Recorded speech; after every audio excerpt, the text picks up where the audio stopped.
আসসালামু আলাইকুম বন্ধুরা, আমি Mohammad Abu Taher, B honours MA and BEd in English সহকারী শিক্ষক ইংরেজি BM হাই স্কুল। আজকে আমি how do I love thee এই কবিতাটি নিয়ে আলোচনা করব। লিখেছেন E.B. ব্রাউনিং। তিনি জন্মগ্রহণ করেন March 6, 1806। Birth place Coxhoe, United kingdom.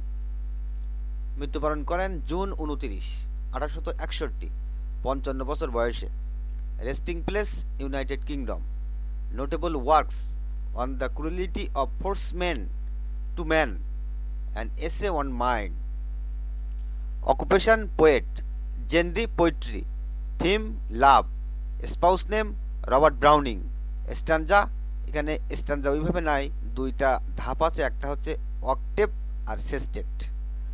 Line of poem 14। How do I love thee কবিতাটি এলিজাবেথ ব্যারেট ব্রাউনিং এর অন্যতম জনপ্রিয় একটি সনেট। এটি তার সনেট ফ্রম দ্য পর্তুগিজ সিরিজের অংশ। এখানে প্রতিটি লাইন বাংলায় ব্যাখ্যা করা হলো। How do I love the, let me count the ways. আমি তোমাকে কিভাবে ভালোবাসি, আসো সেই ভালোবাসার রূপগুলো আমি গুণে বলি। কবি এখানে নিজের প্রেমের গভীরতা ও বহুমাত্রিকতা প্রকাশ করতে চান। I love the to the depth and breadth and height. আমি তোমাকে ভালোবাসি গভীরতায়, বিস্তৃতিতে অ্যান্ড উচ্চতায়।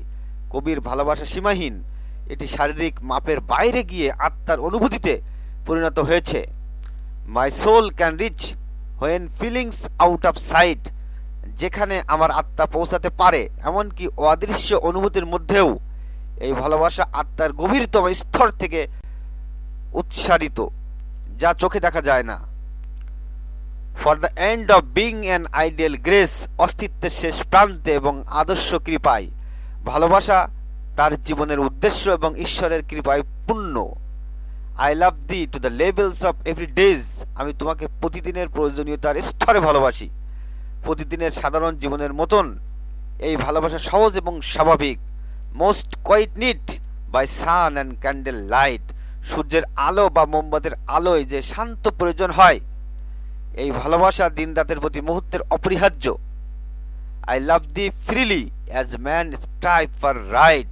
আমি তোমাকে ভালোবাসি মুক্তভাবে, যেমন মানুষ ন্যায়ের জন্য চেষ্টা করে।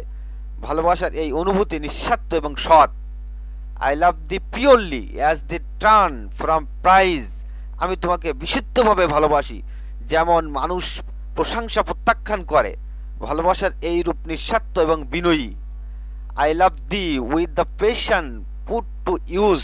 আমি তোমাকে সেই আবেগ দিয়ে ভালোবাসি যা আমি আগে ব্যবহার করেছি। কবির সমস্ত আবেগ যা তিনি জীবন জুড়ে অনুভব করেছেন, সেই ভালোবাসায় নিবেদিত। In my old grips and with my childhood faith. আমার পুরানো দুঃখ এবং শৈশবের বিশ্বাস দিয়ে। কবির এই ভালোবাসা গভীর দুঃখের মধ্যেও স্থিতিশীল এবং শৈশবের মতো নির্মল। I love thee with a love I seem to lose. আমি তোমাকে সেই ভালোবাসা দিয়ে ভালোবাসি যা মনে হয়েছিল হারিয়ে গেছে। পুরনো সময়ের ক্ষয় হওয়া আবেগ পুনরুদ্ধার করেছেন তিনি। With my lost saint I love thee with the breath. হারানো সাধুদের মতো আমি তোমাকে নিঃশ্বাসের সঙ্গে ভালোবাসি। তিনি তার জীবনের সমস্ত অনুভূতি ও শ্বাস প্রশ্বাস দিয়ে এই ভালোবাসাকে ধারণ করেন। Smile tears of all my life and if god choose. আমার জীবনের হাসি কান্না সবকিছু দিয়ে, আর যদি ঈশ্বর চান। কবির ভালোবাসা তার জীবনের প্রতিটি মুহূর্ত ও আবেগে জড়িত। I shall but love the better after death. মৃত্যুর পর আমি তোমাকে আরো ভালোবাসবো। এই ভালোবাসা মৃত্যুর পরেও আমার হবে। এটি শুধু শারীরিক জীবনের মধ্যে সীমাবদ্ধ নয়। How do I love the sonnet 43 এর সারাংশ বাংলায় আলোচনা করা হলো। How do I love the Elizabeth Barrett Browning এর লেখা একটি গভীর প্রেমের কবিতা। এটি তার সনেট ফ্রম দ্য পর্তুগিজ সংকলনের অন্তর্গত। কবিতায় কবিতার প্রেমিকের প্রতি ভালোবাসার গভীরতা, ব্যাপ্তি এবং চিরন্তনতার কথা প্রকাশ করেছেন।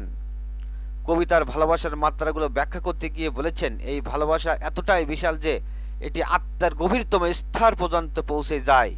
তিনি বলেন, তার ভালোবাসা জীবনযাপনের প্রতিটি প্রয়োজনীয় মুহূর্তে যেমন দিন বা রাতের মতো স্বাভাবিকভাবে জড়িয়ে রয়েছে। এই ভালোবাসা মুক্ত, নিঃস্বার্থ এবং সম্পূর্ণ বিশুদ্ধ। কবি তার প্রেমিককে অতীতের দুঃখ, দুর্দশা এবং শৈশবের সরল বিশ্বাস দিয়েও ভালোবাসেন। এমনকি তিনি বলেন তার ভালোবাসা মৃত্যুর পরও অব্যাহত থাকবে এবং আরও গভীর হবে। তার আবেগের গভীরতা জীবনের হাসি কান্না এবং প্রতিটি নিঃশ্বাসে প্রতিফলিত হয়। মূল কথা হচ্ছে কবিতাটি একজন প্রেমিকের চিরন্তন, নিঃস্বার্থ এবং আত্মার গভীর থেকে উচ্চারিত ভালোবাসার উদাহরণ। এটি কেবল শারীরিক আকর্ষণ নয়, বরং একটি আধ্যাত্মিক সংযোগ যা মৃত্যুর পরেও টিকে থাকে। বন্ধুরা, এই কবিতাটি এ পর্যন্তই। ভালো থাকো সবাই।